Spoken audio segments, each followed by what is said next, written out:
in a world that's not built for you, you want to feel as though you're just like everyone else.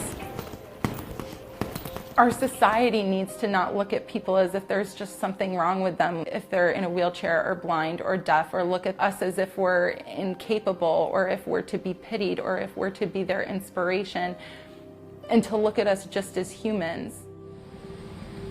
My name is Kristen Parisi. I am 33 years old. I live in the New York City area.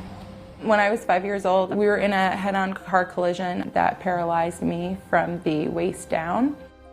I'd fallen asleep in the car, and so when I woke up in the hospital. And for years after that, I would try to fall asleep in the car, hoping that I'd wake up, and when I woke up, everything would be back to the way it was before. No matter what, don't help me. You're gonna want to. Don't. And you would think, since I was in a car accident, that I would be a little bit afraid to drive or not really like cars, and I love driving. My disability has absolutely zero impact on my ability to drive. So when you're on the road, it's just a very freeing feeling. So this will be my third half marathon. I'm feeling very excited, ready to go, even though it's 4 o'clock in the morning. I didn't get to train the way I wanted to, but you get to run through the castle, and you have all of these people around you, and everybody's really excited. And you're not really doing it to be competitive, you're just doing it to have this experience together. It makes my heart happy. How exciting this is! 3, 2, 1!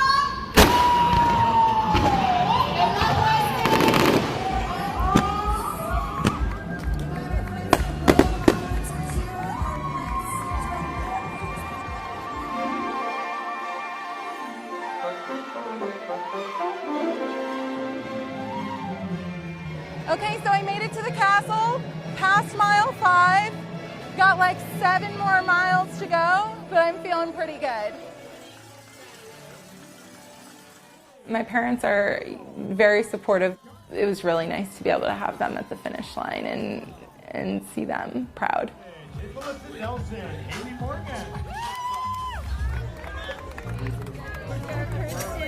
Thank you! Congratulations. Thank you. It was magical. I don't often say that, but it was very magical.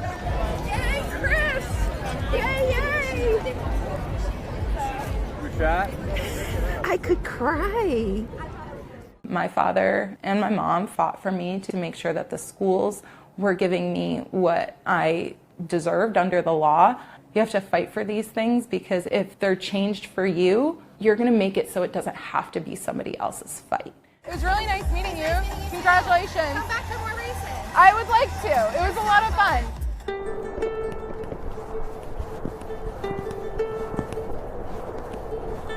It's on time. It's never on time. It's 7:29. I don't know what I was thinking in moving to New York. The city is expensive. It's not always the easiest to get around. I once had a boss say to me, well, if this is hard, why do you live here? Because New York City is supposed to be a place for opportunity, and if you work really hard here, you should be able to at least get by and get around. I don't know if the 6 train's going anywhere. This is on a regular basis, because everybody else has the option to take the 5 train, and it's not a big deal. It just takes them right to 14th Street. So, okay, let's take a cab.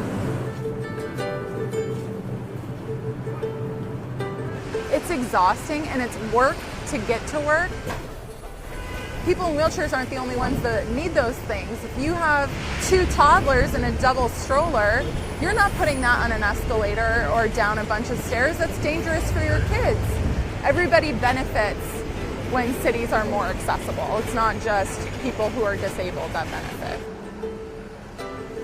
I spent 7 years going after a career in public relations and thinking I just wanted to be a vice president at a big PR firm someday. And you go to work and you feel like, well, what am I doing that's really having an impact and changing things or changing the way people think? That was almost 2 hours to get to work this morning. 7:29 train, and it is 9:12. I kind of looked at everything that was happening and thought, well, what am I doing? I need to do something.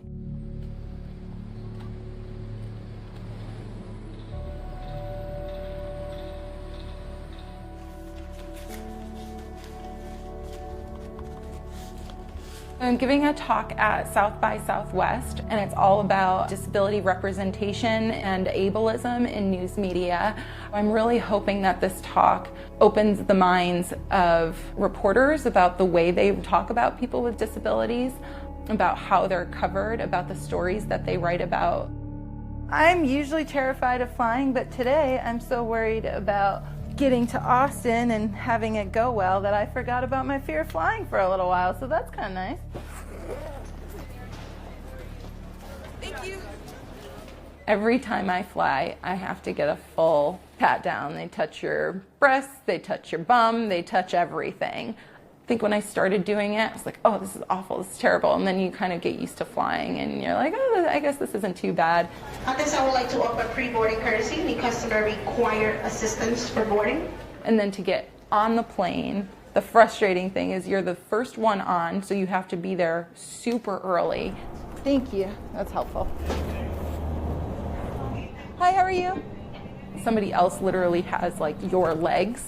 That's how I look at my chair. My chair is my legs. Somebody has that, I can't move. It's a horrible feeling. And then you're the last one to get off. You could be landed for 35 minutes and sitting at the front of the plane, and you're not allowed to get off the plane until everybody else is off. Thank you very much for all of your help. Finally.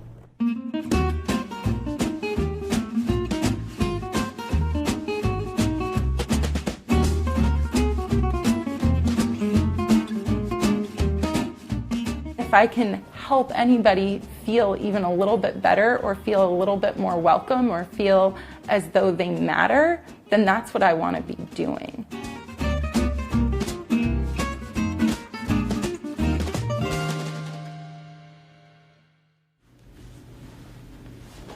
I'm feeling nervous.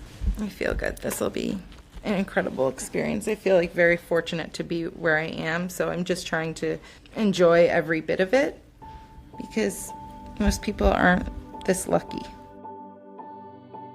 I'm hoping that this is the start of whatever is coming next. Morning, everyone. Thanks for coming. As a kid, when I watched TV, when I watched the news, I never saw anyone on the screen that looked the same as when I looked in the mirror. And when they were on TV, they were being helped in some way, they were overcoming their disability in some way, or they were being talked about in a derogatory way. That portrayal of people with disabilities that we see on TV every single day impacts the way we view ourselves, and it's harmful. And it impacts the way society not only views us, but treats us, because then when they meet us, what they see first is they see the chair, they see the guide dog, they see the sign language, and they don't see the person for what they are beyond that. It's frustrating because you want to, like, literally and metaphorically, you want to stand up and be like, well, me too, us too. Where is our story? Where is our voice? Where is our movement? And why can't we be prideful? We need to be represented just as equally as everyone else.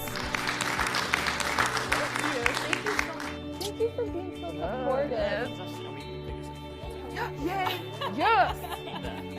I'm keeping the... Oh, it's nice out. Yeah, beautiful. My heart is very happy right now. I'm in a really awesome city with supportive, amazing friends, and I am just a very lucky human. Cheers, you guys! Congrats, Kristen. Thanks, guys! With other minorities, there's a sense of pride. And there's not that same pride factor. I hate to say that we're not one of the cool minorities yet, but we're just not. It's almost like you get that participation trophy.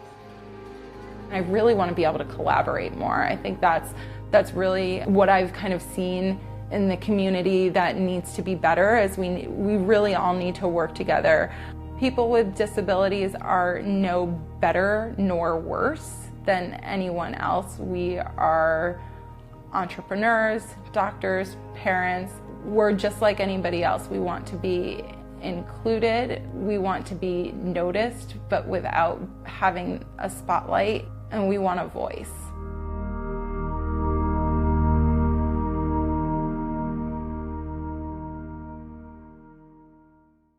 Hello Today fans, thanks for checking out our YouTube channel. Subscribe by clicking that button down there and click on any of the videos over here to watch the latest interviews, show highlights, and digital exclusives.